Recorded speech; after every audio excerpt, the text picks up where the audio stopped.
Olá, você sabe o que é tratamento ortomolecular? Já ouviu falar em medicina ortomolecular? Sabem que isso pode ajudar na cura e na prevenção de doenças? Então fique atento, porque no Viva Saúde desta semana nós vamos falar sobre este assunto com a médica especialista em tratamento ortomolecular Alice Amaral. Ela atua e tem consultório em Juiz de Fora e, gentilmente, aceitou o nosso convite para participar do programa. Este é um tema que gera alguma polêmica e algumas dúvidas, por isso é um bom tema para o nosso programa. Doutora Alice, bem-vinda aqui ao nosso programa. Muito obrigada por ter aceitado o nosso convite. Obrigada, eu que agradeço, é um prazer imenso estar aqui. O que é a medicina ortomolecular? Na verdade, a abordagem, a terapêutica ortomolecular, ela visa repor no organismo os nutrientes que a gente vai perdendo com o dia a dia. Nós respiramos para a produção da energia necessária ao nosso corpo. 98% desse oxigênio, ele é benéfico, ele é bem utilizado, mas 2% se transforma nos chamados radicais livres, que em condições normais, o organismo ele tem condições de minimizar, de lidar com isso. Mas por causa das condições do dia a dia, do estresse, da má alimentação, ou de alguma doença, ou de alguma medicação, a gente vai ter um desequilíbrio e aí começam todas as doenças. Então a medicina ortomolecular, ela visa reequilibrar esse organismo, a fim de tratar ou prevenir as patologias que podem decorrer ao longo da nossa vida. Isso é uma especialidade médica? Ela não é vista ainda, ela ainda não é reconhecida como uma especialidade médica. É uma abordagem terapêutica inerente a todas as especialidades médicas. Você não precisa ser um médico ortomolecular. Você pode ser um pediatra com abordagem ortomolecular, você pode ser um cardiologista com abordagem ortomolecular. No meu caso, eu sou médica nutróloga, então sou uma médica nutróloga que eu faço uma abordagem ortomolecular dos meus pacientes. Você disse que com a respiração, os medicamentos, a gente perde alguns elementos do organismo. Pode me dar um exemplo?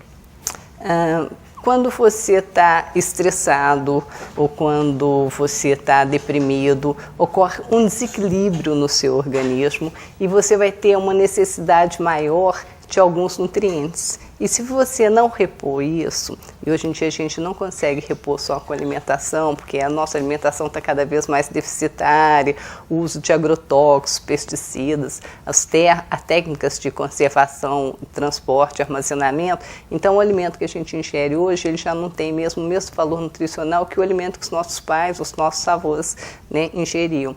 E com isso a gente vai criando deficiências e a gente vai adoecer em virtude dessas deficiências. Esses elementos são, por exemplo, cálcio, magnésio, selênio, exatamente, esses elementos químicos, vitaminas, minerais essenciais à manutenção do nosso corpo. E aí, às vezes, por causa desses problemas ou da deficiência alimentar, eles faltam. Exatamente. E aí causa algum tipo de doença. E aí vão causar as doenças. O nosso organismo, imagina que nós somos uma indústria e que a gente precisa dos vários operários trabalhando simultaneamente para que essa indústria funcione. Se algum operário ele fica deficitário, ele não trabalha como deveria, se ele fica doente, a produção ela fica comprometida. Então é isso, cada um desses elementos, cada um desses minerais, cada uma dessas vitaminas tem uma função importante no nosso corpo. Por exemplo, uma pessoa que fuma, ela tem uma necessidade maior de vitamina C. Se ela não repor essa vitamina C, ela vai ter doenças decorrentes da carência da vitamina C e aí por diante. Como é que você identifica a deficiência de um desses elementos? Na parte de medicina ortomolecular, a gente tem alguns exames específicos, mas de modo geral, pela história do paciente, você já pode ter uma noção do que está em déficit, o que você tem que repor. A gente pede exames laboratoriais frequentes e às vezes um exame específico, né, da área para saber.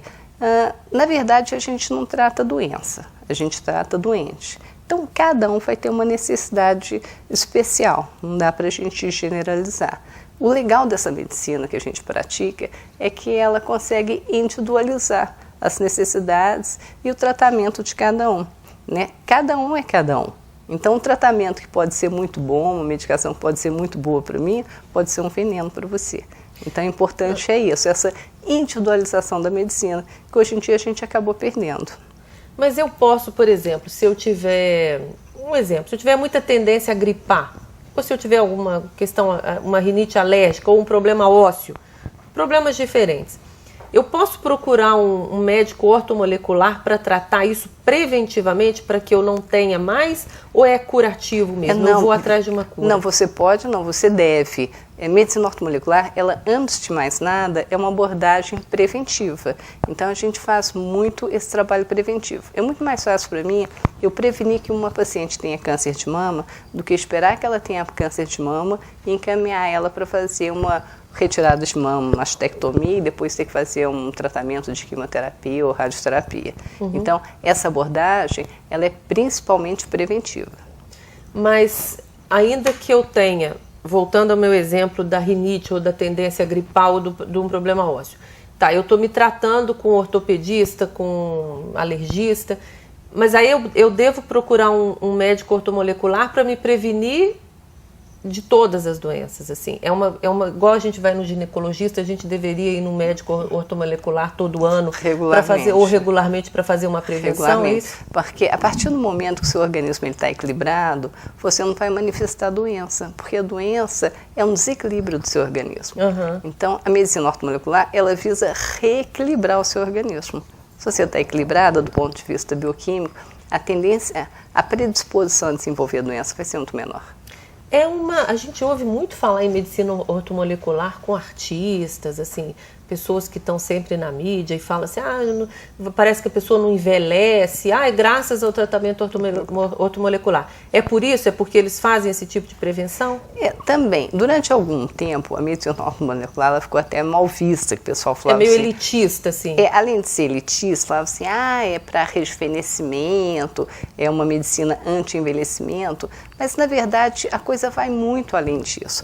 É lógico que se você tiver um carro de 1930 e cuidar dele, ele vai chegar nos dias atuais em boas condições, né? Agora, se você tem um carro de 1930 e deixar ele esquecido na garagem, ele vai chegar hoje em dia enferrujado, totalmente estragado. Totalmente enferrujado, estragado. É a mesma coisa ao nosso corpo. Se você está mantendo, se você está lubrificando, se você está limpando, se você está mantendo as engrenagens em bom funcionamento, você consegue chegar numa idade mais avançada, e hoje em dia a gente sabe que a previsão de vida do homem é cerca de 120 anos, então você consegue chegar numa fase mais adiantada da vida desfrutando de uma boa qualidade. Porque o que adianta eu aumentar essa longevidade, mas se eu não der qualidade de vida para o meu paciente? Por exemplo, eu vou viver até os 80 anos, aí aos 70 anos eu tenho Alzheimer, vou ficar dos 70 aos 80 sem lembrar o nome dos meus filhos. Então não tem vantagem de eu prolongar a vida assim. Câncer e outras coisas. E outras coisas, né? Então eu vou ficar vegetando 10 anos. O objetivo é que você possa viver mais, mas com qualidade de vida, né? Então a medicina hoje em dia ela busca isso, através de prevenir que essas doenças aconteçam. Como prevenção, é ideal essa visita frequente a um médico ortomolecular? É com que frequência que deve acontecer? Isso depende muito das pessoas. Como eu te falei, não existe doente, existe doença. Uma pessoa que tem uma alimentação saudável, que tem um peso bom, que não tem um histórico familiar, né, de uma doença mais grave e que está em boas condições de saúde, não é hipertenso, não é diabético, ela pode ir uma vez por ano para fazer uma coisa preventiva. Agora, um paciente que é obeso, é diabético, é hipertenso, tem histórico fumante, inativo, né, sedentário, tem um histórico familiar de infarto agudo do miocárdio, câncer, enfim, esse paciente ele tem que ser cuidado mais a miúde, ele tem que frequentar mais o nosso consultório. Retomando o conceito da medicina ortomolecular, que você explicou no começo, a gente perde alguns elementos químicos que são necessários à manutenção da saúde. Exato. Como é que é a reposição desses... Como é que é o tratamento da medicina ortomolecular?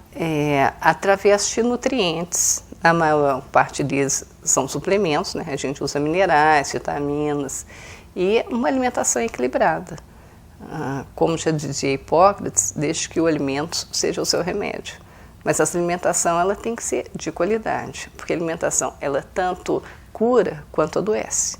Então, se você faz uso de uma alimentação muito industrializada, cheia de agrotóxicos, pesticidas, aditivos, corantes, isso, ao invés de tratar, vai provocar, desenvolver doenças. Nessa vida louca que a gente tem todo dia, come fora, nem sempre a gente pode fazer uma comidinha mais natural e tal, às vezes não dá pra gente ter uma alimentação, né? Vamos supor que você descubra que eu tenho uma deficiência de algum elemento, sei lá, cálcio, magnésio, não sei, né? Aí eu posso repor isso com medicamento? Isso é seguro? Assim, ele é tranquilo isso? Não, é seguro. Pode, não deve, porque o que eu te falei inicialmente, mesmo que a gente busque ter uma alimentação bem equilibrada, bem saudável, hoje em dia é quase que impossível você conseguir repor todos os nutrientes necessários para uma boa saúde só através da alimentação. Então é quase que imperativo o uso de suplementos. E esses suplementos são fáceis de tomar? Ou é aquele tratamento assim que você passa o dia inteiro pingando gotinhas assim? Não, eu acho fácil de tomar. São comprimidos e tal? Geralmente a gente pode ser algum comprimido sublingual, dependendo da medicação, você vai ter uma absorção sublingual ou de uso oral, ou a gente pode fazer até sachê para diminuir o número de cápsulas. Isso vai depender de cada paciente, mas normalmente são fáceis a adesão do paciente em relação a isso, realmente ela é muito boa. Você disse que às vezes é possível identificar a falta desses elementos por um diagnóstico, né? Pela consulta e tal. Mas também tem os exames. É isso que encarece tanto a medicina ortomolecular? Porque eu fiz uma pesquisa antes e eu vi na internet alguns comentários sobre isso. Medicina ortomolecular é muito legal, mas é muito caro. São esses exames que são caros? Na verdade, ela é cara porque é uma abordagem que a maioria dos convênios ainda não cobre. Então, geralmente, é uma consulta particular e alguns dos exames também não tem cobertura dos convênios. Por isso, ela fica um pouquinho mais cara, um pouco mais elitizada. Mas eu acho que a gente tem que mudar um pouco essa abordagem. Outro dia, eu estava oferecendo um tratamento assim para um paciente e ele falou, nossa, doutora Alice, mas isso é tão caro, eu acho que não dá para eu pagar. E ele tinha acabado de comprar um carro zero. Então, as pessoas, elas se preocupam em comprar um sofá novo, uma geladeira nova, uma televisão de plasma, né, não sei quantas polegadas, e pagam muito caro por isso. E um tratamento que vai fazer com que elas tenham uma melhor qualidade de vida, que vai prevenir com que elas adoeçam, elas acham caro gastar, sei lá, 800 É uma questão de reais. Escolha, né?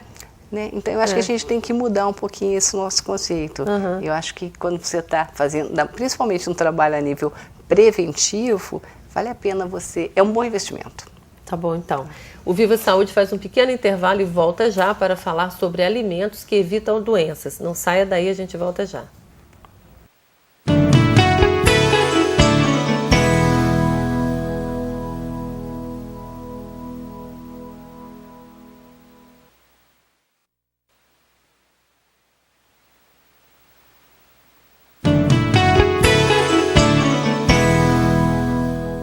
O Viva Saúde dessa semana está de volta hoje conversando com a médica nutróloga e especialista em medicina ortomolecular, Alice Amaral. Doutora Alice, a senhora além de ser médica ortomolecular também é nutróloga. O que é isso? Nutrologia é uma especialidade médica que busca diagnosticar e tratar as doenças através de uma abordagem nutricional. Mais ou menos parecido com o que é a ortomolecular também, só que trata mais detalhadamente, né? Poderia dizer que sim. Tem alguns alimentos, isso é um assunto muito recorrente aqui no programa, que eles entram para a lista dos heróis e depois para a lista dos vilões.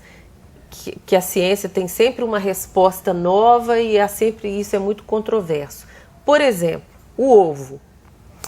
O ovo faz bem ou faz mal para a saúde? O ovo ele foi banido do cardápio nos anos 70 por causa de estudos falando que o ovo frito aumentava o colesterol. Na verdade, se você fritar uma mandioquinha, vai aumentar o colesterol. Se você fritar um alface, vai aumentar o colesterol. Então, o problema não é o ovo, o problema é a fritura em si. O ovo é o segundo alimento mais rico que existe. Ele é muito rico em nutrientes. Então, ele não só pode, como ele deve fazer parte do nosso cardápio, sim. Mas e aquela história de que a gente deve comer mais de um ovo por dia? Tem gente que fala comer 2, 3, 5. para atleta? Ou cada pessoa tem uma indicação? Cada pessoa tem uma indicação. Eu como 6 ovos por dia. 6? 6. Cozido ou frito? Não, frito não. Só se for aquele ovo frito na água. Mas a gente tem que tomar cuidado que ele tem que estar frito, mas a gema tem que estar dura por causa de salmonela. Só esquentar você não vai matar a salmonela, tá? E o ovo também não pode ser ovo quente, ele tem que ser ovo cozido. Dificilmente algum paciente sai lá do meu consultório com menos de 3 ovos no cardápio. Todo dia? Todo dia. Todo dia. Porque é bom por causa É altamente benéfico, é uma fonte de proteica muito rica, ele é muito rico. Quem come ovo diariamente, com regularidade, porque depois que passa dos 40, a gente começa a perder essa visão de perto, ele previne que você perca essa visão de perto, ele traz uma série de benefícios no nosso organismo. Eu fico feliz porque eu como muito ovo também. Então, você não vai precisar de óculos para perto tão cedo. Eu não precisei ainda. Isso é bom. Mas isso é caso a caso, né? É preciso consultar um médico para saber se o ovo para aquele paciente é bom. Não é o caso da pessoa que está nos assistindo falar, ela disse, então eu vou comer 3, 4 ovos por dia? Se o paciente ele não tiver, por exemplo, se não for um paciente com insuficiência renal, que a gente tem que fazer uma restrição proteica, ou se não tiver nenhuma outra patologia ou uma intolerância ao ovo, não, é geral, todo mundo pode comer? Pode e deve comer ovo. E outro vilão, o leite. Tem gente que fala assim, leite, a gente precisa de leite até os 7 anos de idade, depois não precisa nunca mais. Eu, por exemplo, tenho intolerância a leite. Na verdade, a gente precisa de leite materno até os 2 anos de idade. E depois a gente não precisa de leite. Quem precisa de leite de vaca é o filhote da vaca, não os nossos, né? O homem é o único mamífero que mama na fase adulta. É o único mamífero que toma leite de outra espécie. Então, só por aí você já vê que é uma coisa absurda. Ao contrário do que se pensa, o leite, ele causa osteoporose, ele dá câncer de mama, ele dá câncer de ovário, ele dá gastrite, ele dá uma série de patologias. Então, o leite é um dos grandes vilões da nossa alimentação, da nossa dieta atual. Mas e quem diz assim, mas aí se você vai tirar o leite, vai repor a necessidade de cálcio de que maneira? Tem outros alimentos que são fontes de cálcio? De onde que a vaca tira o cálcio para produzir leite? Do verde. Do verde. Então, melhor fonte de cálcio é a verdura verde. Isso também é para todo mundo? Ou tem gente que, eu, por exemplo, tenho mais intolerância? Tem gente que realmente não pode tomar leite, para mim me dá refluxo na hora. Mas olha só, presta atenção, depois dos 10 anos de idade, a gente já não tem a enzima que vai digerir o leite. E, comprovadamente, depois dos 50 anos de idade, todo mundo tem intolerância. Então, o correto é não fazer uso do leite. Ele é prejudicial em qualquer faixa etária. Se você dá leite para criança, para bebê, é muito comum a gente ver as mães, elas voltam a trabalhar e colocam uma mamadeira na criança. A criança ela começa a desenvolver essas ites todas. Rinite, sinusite, bronquite, pneumonia. Isso está ligado ao uso do leite. Você quer tratar essas doenças? Você tira o leite. A criança em 2 meses está boa. Aquela criança que fica rodando de consultório em consultório, usando antibiótico, corticoide, não melhora nunca, você tira o leite da alimentação dela, pronto, em 2 meses a criança está boa. Mas é possível ter uma alimentação saudável, nutritiva para uma criança depois que desmama da mãe até os 7 anos sem leite? Não, não é possível ter uma alimentação saudável e nutritiva com leite. Entendeu? O leite ele não tem nada de saudável e nutritivo para o ser humano. Então, até quando a criança é pequena, não precisa do leite. Principalmente. Por causa desses ites todos. Porque ele agride, entendeu? O leite ele não tem que fazer parte do nosso cardápio. Então, mas tem gente que gosta muito de leite, né? Não passa sem. É possível, então, já que às vezes não dá para a pessoa tirar porque gosta muito, diminuir já traz benefício? Eu sempre comento para os pacientes, né? Assim, a função principal do médico é informar, mas as pessoas elas têm o direito de querer ser doente. Então é uma escolha que a gente faz, né? É difícil você conseguir ser saudável mantendo hábitos alimentares errados. Existe, porque a coisa está muito ligada até ao fator emocional. Por exemplo, você está doente, aí você toma o leitinho quentinho da mamãe, é o leite com biscoito da vovó, isso já está enraizado, é quase que cultural. A gente pode substituir, por exemplo, o leite de amêndoas, ele é muito saboroso, ele substitui muito o leite de vaca. A gente pode fazer leite de arroz integral. A água, o leite de coco é muito rico em nutrientes, é um excelente alimento. A própria água de coco, para substituir a mamadeira dos mais pequenininhos, né, dos menorzinhos, dos bebezinhos, é super interessante. Tem culturas, quando a mulher ela não pode mais mamar, que ela amamenta o filho com a água de coco. Então, é uma questão da gente mudar paradigmas, né? Para mim, por enquanto, tá bom. Eu gosto muito de ovo, não gosto de leite. Agora vamos chegar no próximo. O glúten, que agora é o vilão. O glúten é o vilão. Não é? Todo mundo fala que quem é doente celíaco, nem todo mundo sabe que é doente celíaco, o diagnóstico é difícil, mas antes ninguém sabia que tinha intolerância a glúten, agora muita gente tem, virou uma febre a história do glúten. Pode ou não pode? Assim, é só para quem tem intolerância mesmo? Porque o glúten é muito complicado, né? Porque o glúten está no pão, está no bolo, né? Em todas as farinhas. Arroz tem glúten? Não, arroz não tem glúten, não. A maioria das farinhas que a gente come tem, né? Na verdade, é trigo, aveia, centeio, cevada. Na verdade, a aveia, ela não tem o glúten, mas como ela é empacotada no mesmo galpão que o trigo, tem o que a gente chama de contaminação cruzada. Existe no mercado aveia sem glúten. Então, se você for fazer uso da aveia, você tem que ver lá se está escrito sem glúten. Ela é difícil de achar e é um pouco mais cara. Tá? Mas o que é que causa o glúten? É só para paciente celíaco mesmo? Não. Como eu já tinha conversado com você anteriormente, o Dr. Samuel Dee, que em 1888 foi o médico que descreveu a doença celíaca, ele era um gastroenterologista. Então ele olhou no intestino. Que se ele fosse um neurologista, ele ia falar que o problema do glúten era um problema neurológico. Se ele fosse cardiologista, ele ia falar que o problema do glúten era um problema cardiológico. Como ele era um gastroenterologista, ele falou que o problema do glúten era um problema ligado ao aparelho digestório. Na verdade, a gente não preocupa nem tanto com essa intolerância.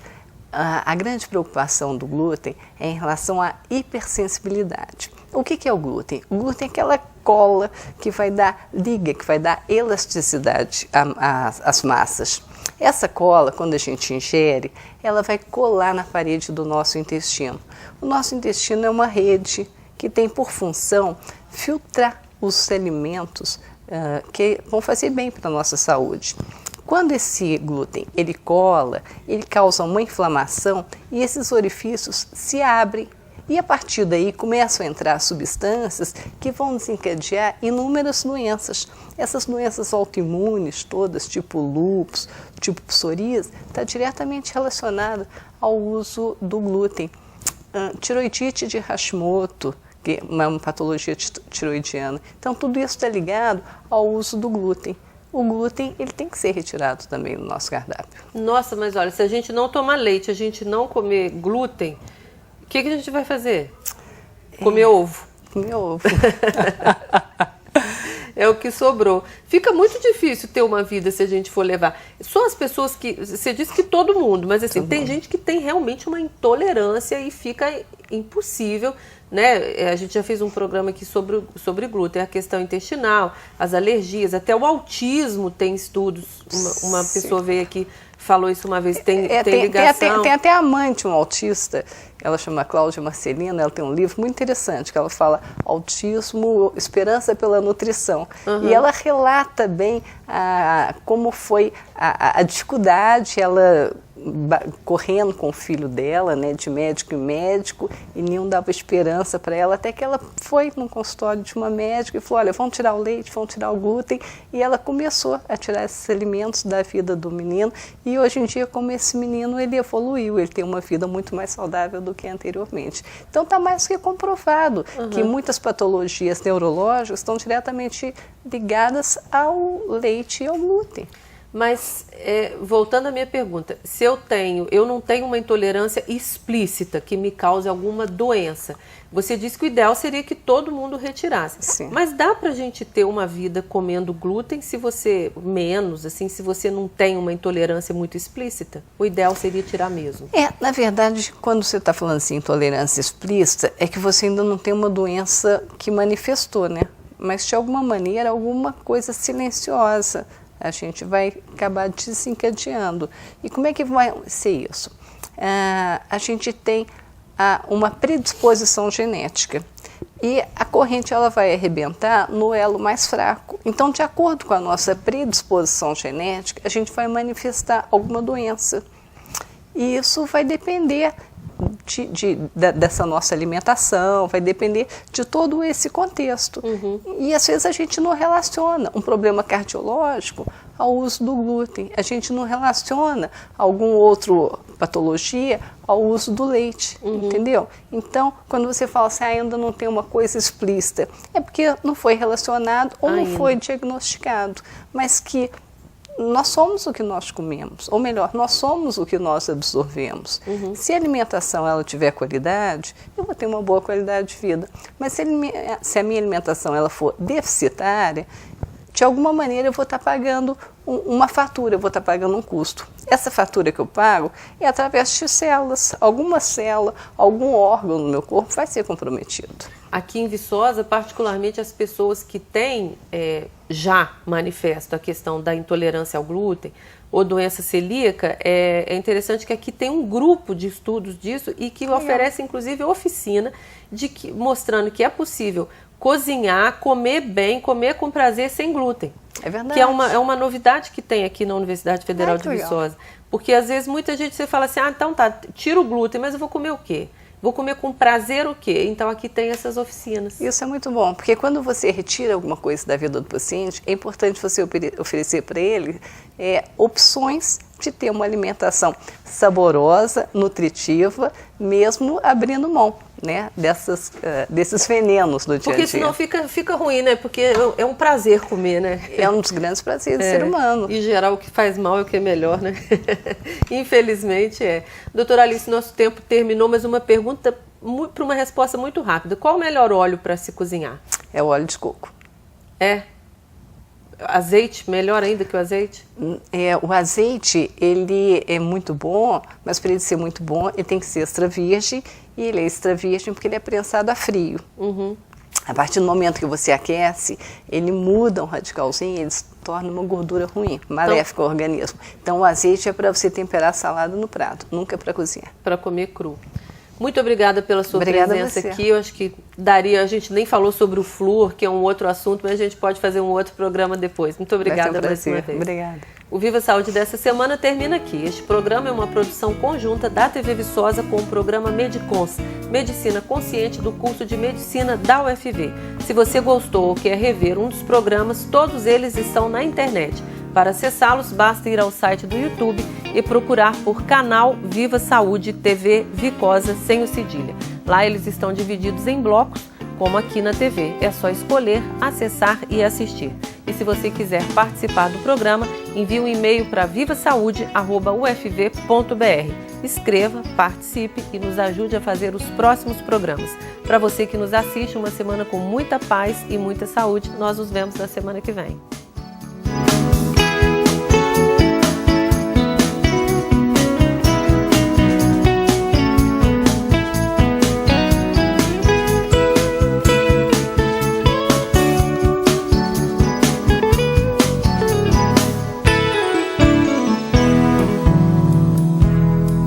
Viva Saúde, Apoio Cultural, Agros, Instituto UFV de Seguridade Social.